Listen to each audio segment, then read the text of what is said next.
हाय दोस्तों, कैसे हैं आप सब। मैं हूं उमर और आप देख रहे हैं यूवी रिएक्शन। तो दोस्तों आज आपका रिएक्शन करने जा रहा है बड़ी ही इंफॉर्मेटिव वीडियो के ऊपर।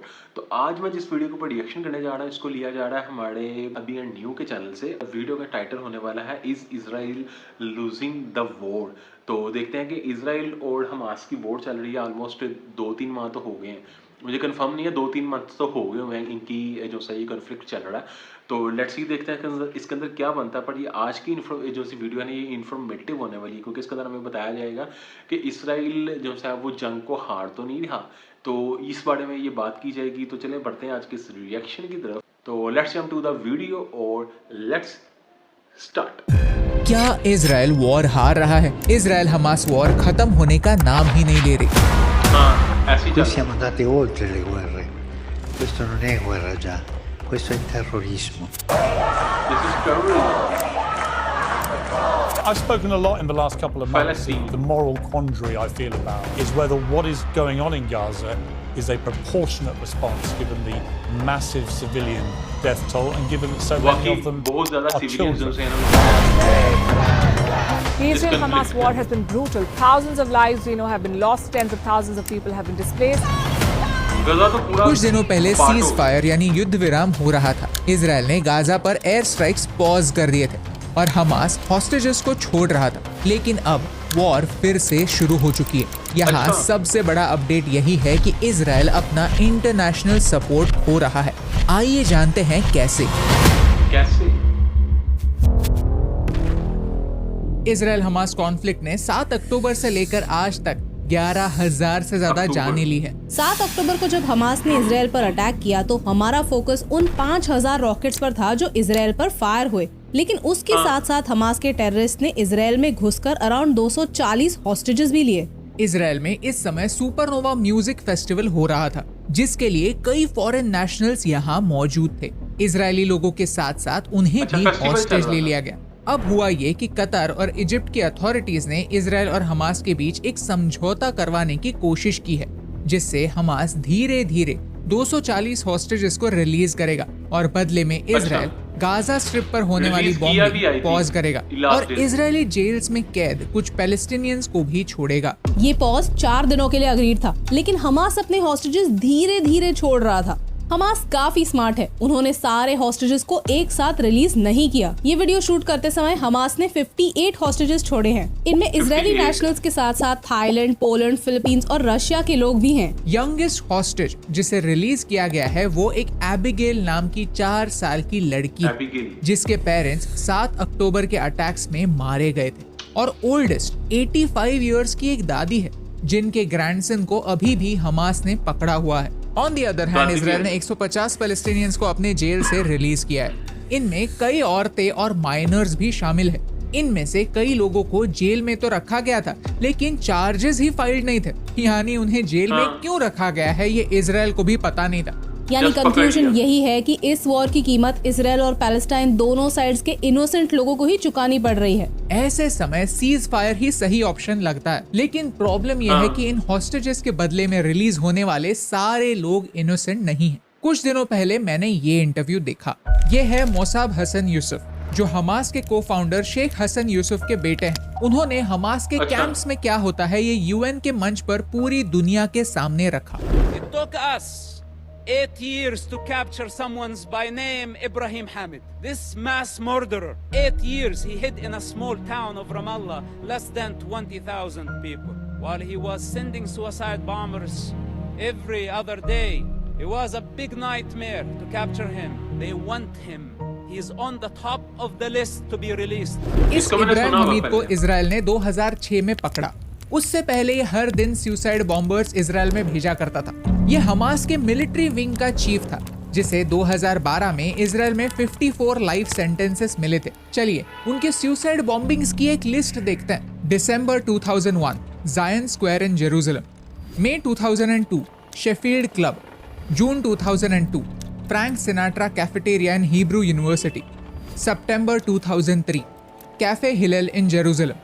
मोसाब यूसुफ कहते हैं कि हमास इतना स्ट्रॉन्ग है कि उनके चंद लोग पूरी इंटरनेशनल कम्युनिटी को ब्लैकमेल कर सकते हैं। जिन लोगों को चार्ज नहीं किया गया है, जो लोग इनोसेंट है, उन्हें छोड़ना एक बात है, लेकिन हॉस्टेजेस के बदले टेररिस्ट को छोड़ना गलत है। ये दुनिया के बाकी टेरर ग्रुप्स को एक रॉन्ग सिग्नल देता है कि वो सेम स्ट्रैटेजी यूज कर सकते हैं। वो भी किसी देश में घुसकर उस देश के सिटीजन्स को हॉस्टेज ले सकते हैं, फिर किसी क्राउडेड एरिया में जाकर छुप सकते हैं और उनके हॉस्टेजेस के बदले उनके टेररिस्ट दोस्तों को छुड़ा सकते हैं। ये एक काफी सीरियस वार्निंग है और इसके बारे में हमारे व्यूअर्स को पता होना इम्पोर्टेंट है। October 7th attacks were cruel. The response to these attacks was cruel as well. एक 4 साल की लड़की को हॉस्टेज बनाए रखना क्रूअल है और साथ ही साथ पैलेस्टाइन के माइनर्स को इजराइल के जेल में कैद करना क्रूअल है। हॉस्टेजेस के बदले टेररिस्ट को छोड़ना क्रूअल है जिसने पहले ही बॉम्बिंग्स करके लोगों की जानें ली हैं। You see, everything about this war is cruel. किसी के भी हाथ दूध से धुले हुए नहीं हैं।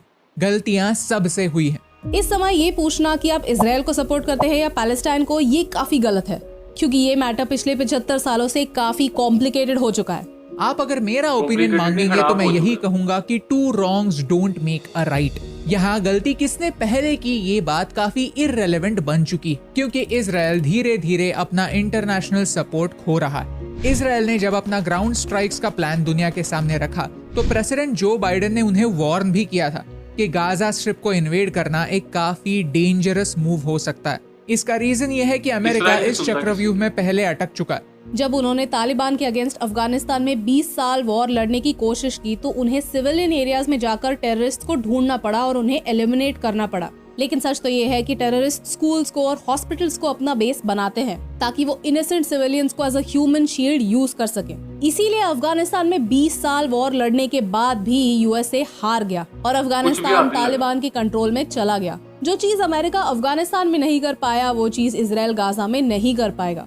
गाजा में हमास ने ऐसे टनल्स बनाए हुए हैं जिन्हें नेविगेट करना सिर्फ उन्हीं के लोग जानते हैं। आईडीएफ के जवान गाजा के इन टनल्स में घुसने के बाद टेररिस्ट उनसे छुप सकते हैं, उनसे भाग सकते हैं, सिविलियन एरियाज में जा सकते हैं जहां उन्हें नॉर्मल सिविलियन से आइडेंटिफाई करना काफी मुश्किल हो सकता है।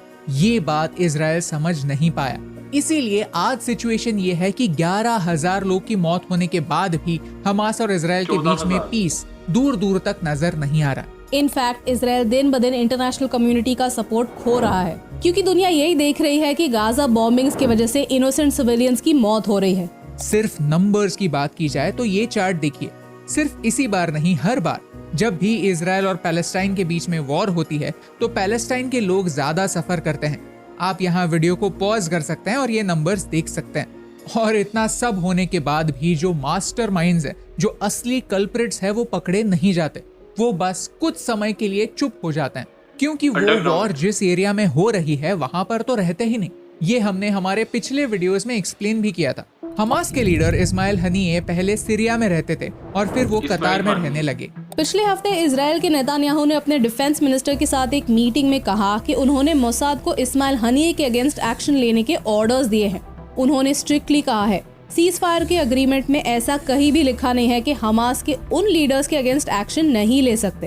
एक्शन का मतलब यही कि इधर उन्हें पकड़ा जाए या फिर असैसिनेट किया जाए। אנחנו נמשיך את המלחמה הזו עד שנשיג את 3 היעדים, לשחרר את כל חטופינו, לחסל את החמאס עד תום ולהבטיח שמעזה לא יחזור איום כזה לעולם।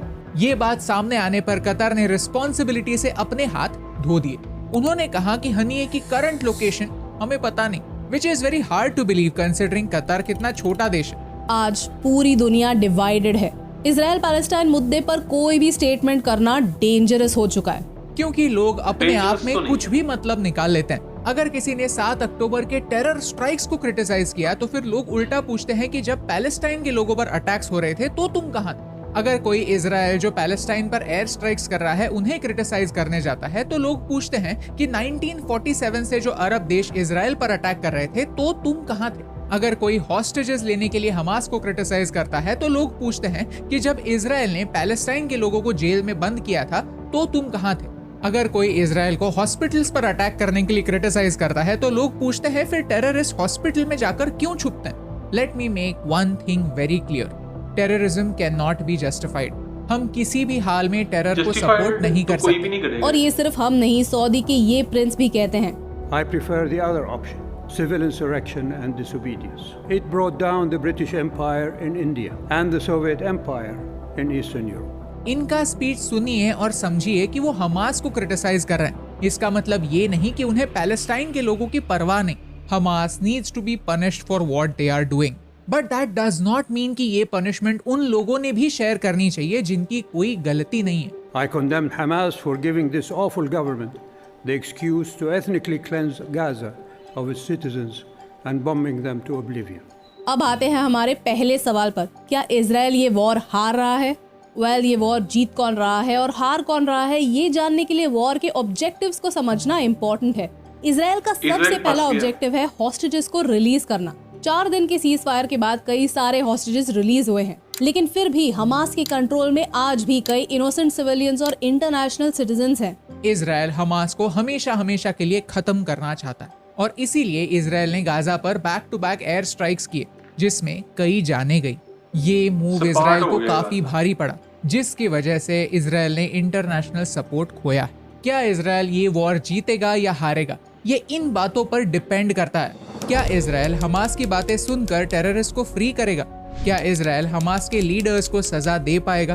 क्या इजराइल अपना इंटरनेशनल सपोर्ट वापस ला पाएगा? एंड मोस्ट इम्पोर्टेंटली आज सिचुएशन ऐसी हो गई है कि हमास ने ये एस्टैब्लिश कर दिया है that Hamas is equal to Palestine, जो बिल्कुल सच नहीं है। अगर पैलेस्टाइन के सपोर्टर्स हमास को भी सपोर्ट करने लगे तो सिर्फ इजराइल ही नहीं, पूरा डेमोक्रेटिक वर्ल्ड हार जाएगा। इस बात पर जरा पॉज कीजिए और सोचिए, सच क्या है, कौन सही है और कौन गलत। ये समझने के लिए हमें इस 75 साल के कॉन्फ्लिक्ट को पहले से समझना होगा। इसमें भारत के लिए कई इंपॉर्टेंट लेसन्स हैं जो हमें समझने होंगे। आने वाले कुछ वीक्स में हम यही करेंगे। हम आपको इजराइल पैलेस्टाइन कॉन्फ्लिक्ट की हिस्ट्री और पीस एफर्ट्स के बारे में समझाने की कोशिश करेंगे। हम इस कॉन्फ्लिक्ट की हिस्ट्री को एक आसान भाषा में आपको समझाना चाहते हैं, तो हमें सब्सक्राइब या फॉलो करना ना भूलिए, क्योंकि ये आपके लिए तो फ्री है, लेकिन इससे हमारी बहुत हेल्प होती है। क्योंकि हम एक कॉम्प्लिकेटेड दुनिया में रहते हैं जहाँ चीजें सिर्फ ब्लैक या व्हाइट नहीं होती, और यही इम्पोर्टेंट बात आप तक पहुँचाने से मुझे फर्क पड़ता है। भाई तो डेट्स फॉर टुडे रिएक्शन, इसमें बातें करने वाली तो बहुत ज़्यादा है। मुझे लगा जैसे कि ये बात मिस कर गए, क्योंकि जो रिसेंटली जो सा हमास है उन्होंने जो होस्टेजेस रिलीज़ किए हैं इसराइल के, तो उनके फेसेस पे स्माइल थी। क्योंकि इसको देख के ऐसे लगता है जैसे कि ना, मुझे लगा शायद ये इस टॉपिक को कवर करेंगे, क्योंकि इसको देख के ना बहुत से जो से मीडिया आउटलेट्स हैं वो कह रहे हैं कि इन होस्टेजेस को ऐसी कंडीशन में रखा गया था कि जहाँ पे वो फेवरेबल थे। मतलब जैसे आप किसी से अच्छा बिहेवियर करते हैं ना, तो जब वो आपको छोड़ के जाता है ना, तो आपको हंसते मुस्कुराते वेव करते जाता। तो इसी तरह है कि अब इसकी वजह से भी जो सा इसराइल है उसको क्रिटिसाइज किया जा रहा था कि आप लोग जो से हैं कि आपकी तरफ से जो होस्टेजेस छोड़े जा रहे हैं उनके बुरे हाल हैं, और इवन कि उनको ऐसे जैसे पनिश किया गया है कि प्रिजन्स में जैसे पनिश किया जा रहा था, तो उनके हालात इस तरह। और जबकि आपके होस्टेजेस जो छोड़े हैं हमास ने, वो बड़े खुश हैं और अच्छे मूड से आ रहे हैं, और बाकायदा वो वेव कर रहे हैं और गले भी मिल रहे हैं कुछ लोग जो से। तो इस वजह से भी क्रिटिसाइज किया जा रहा था। उसके बाद में ये जो सा मैटर है ये ऑलमोस्ट ये 75 साल पुराना नहीं है भाई, ये 3000 साल पुराना मैटर है। और इसकी जो सी बेसिकली जो से अरब और जो से ज्यूज़ हैं ये कज़न्स हैं आपस में। मे बी शायद आप अगर इंडिया के रहने वाले हैं, पाकिस्तान के रहने वाले हैं, तो अगर आप आम नागरिक हैं, आम लोग हैं, तो आपको शायद नहीं पता होगा जो से अरब्स हैं और जो ज्यूज़ हैं ये कज़न्स हैं आपस में। तो अगर आपको इस चीज़ का नहीं पता तो मैं आपको बता देता हूँ। अगर आप पता करना चाहते हैं तो आप विकीपीडिया पे जाके चेक कर सकते हैं। जो अरब्स हैं और जो से ज्यूज़ हैं ये कज़न्स हैं। तो इस वजह से जो है ना इनके कन्फ्लिक्ट चल रहा है, और बेसिकली ये 3000 साल पुराना कॉन्फ्लिक्ट है। और इसमें जो सा लास्ट हमला जो सा हुआ था वो किया था टाइटस ने जब हमला किया था 3000 साल पहले, तो उसमें जो से ज्यूज़ थे ना, उनका जो सेकंड टेम्पल था उसको डिस्ट्रॉय कर दिया गया था। उसी वजह से जितने भी ज्यूज़ हैं ना ये पूरी दुनिया में फैल गए थे। तो उसके बाद से ये ऑलमोस्ट 75 ईयर्स पहले जो सा ये दोबारा इकट्ठा होना शुरू हुए फ़लस्तीन के अंदर, जब हिटलर ने जो सा है ना वो इनको वहाँ से मारा और भगाया, और उसके साथ जो सा होलोकॉस्ट किया, बड़ा कुछ जुल्म किए गए। तो अब अचंभे की बात ये लगती है मगर जो बात मुझे सैड करती है कि जो हिटलर ने इनके साथ किया वो ये फ़लस्तीनियों के साथ काढ़े, उससे बल्कि उससे कुछ बढ़ के ही काढ़े यार। ये एयर स्ट्राइक काढ़े हैं और गज़ा जो सा है उसको इन्होंने सपाट मैदान बना दिया, उसके ऊपर इतनी बॉम्बिंग की है। तो इस वजह से जो सा है ना मुझे सैड फील होता है। आपका क्या ओपिनियन आप मुझे कमेंट बॉक्स के अंदर बता सकते हैं। दोबारा मुलाकात होगी ऐसी किसी मजे की वीडियो के साथ, तब तक के लिए अपना बहुत ज़्यादा ख्याल रखें, stay safe, keep smiling and खुदा हाफिज़।